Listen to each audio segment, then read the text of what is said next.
So, hello. We're here to discuss your chronic pain.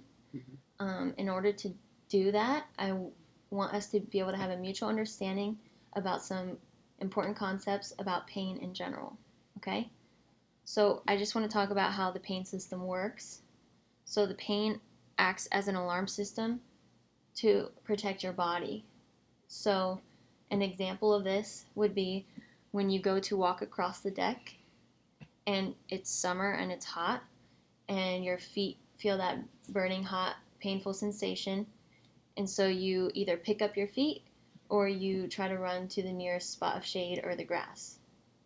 So, in that situation, the pain is being sent from your feet up to your brain, and then that it's telling you you're in danger. Now, the system doesn't necessarily give you the details about the source of pain, so that's when your brain uses your visual system, your auditory system to scan your environment and to put all the clues together in order to make an executive order to tell your muscles what to do next. So, with that being said, can you think of an example?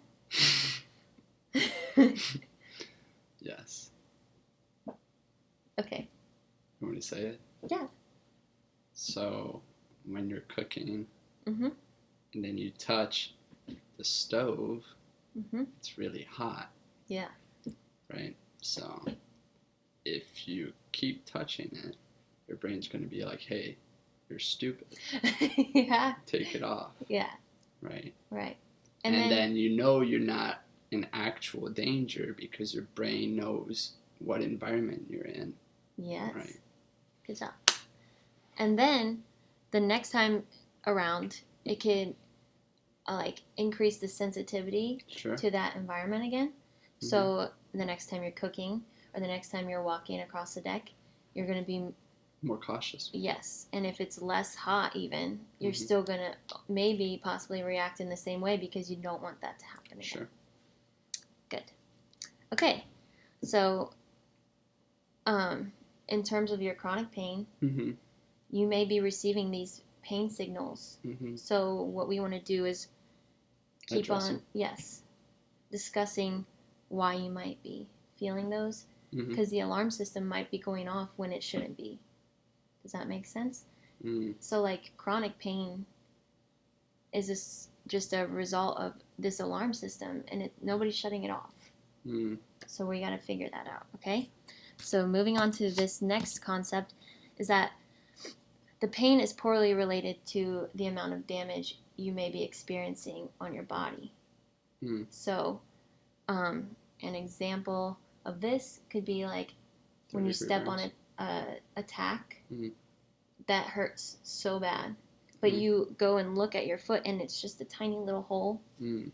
There's no blood, there's nothing, And then and on the opposite side of the spectrum, for an example, when you tore your ACL, you barely knew until you went in for your physical and they told you it was torn. You felt that pop, but you weren't in excruciating pain. Right. But then there was an actual physical tear in your ligament. And then if you compare that pain you felt there compared to pain you feel when you step on a tack, it doesn't necessarily correlate all the time. So, yeah. So, I'm not saying it can't be correlated, but a lot of the times it's not necessarily correlated. Sure. So, your chronic pain is a valid and real symptom. Like, I know that you're feeling it, and it's not that it's not real. But I'm saying that you may not have severe damage to your body despite the amount of pain you're feeling. Okay? So, lastly, the amount of pain you're feeling is more related. So now that we know it's not as much related to your damage, it's more related to your sensitivity to pain. And the sensitivity to pain is influenced by a number of factors, such as the amount of stress you're experiencing, like the amount of sleep you're getting, your sleep hygiene, like your sleep patterns, any anxiety you may be feeling. It's also related to the tissue damage, but it can fluctuate. So even if your tissue is starting to heal, you could still see increase in the amount of pain you're experiencing, even though the tissue's healing. Mhm. So there's a lot of factors. So I wanted to provide you with this visual here. So You're an artist. thank you. So see how all of this stress can go up and down throughout your day. Tissues damage can go up, fear, worry, or anxiety, or sleep. All of these together, when you add them up, all influence your fluctuating sensitivity to pain. Okay? So you may be experiencing your chronic pain more after a stressful workday, or after not getting enough sleep the night before, or over a long period of time you were losing sleep, or if you just notice a big change in your lifestyle, or something like that. So these are things we want to work with you and try to identify in order to maybe control these factors and help reduce the fluctuation in sensitivity. Okay. Another thing we can do is also to help build your tolerance to pain. So these two things, controlling these factors and then also using desensitization interventions to help increase your tolerance, are two ways that we might try to address this chronic pain. So the goal is to address it with a multidisciplinary approach.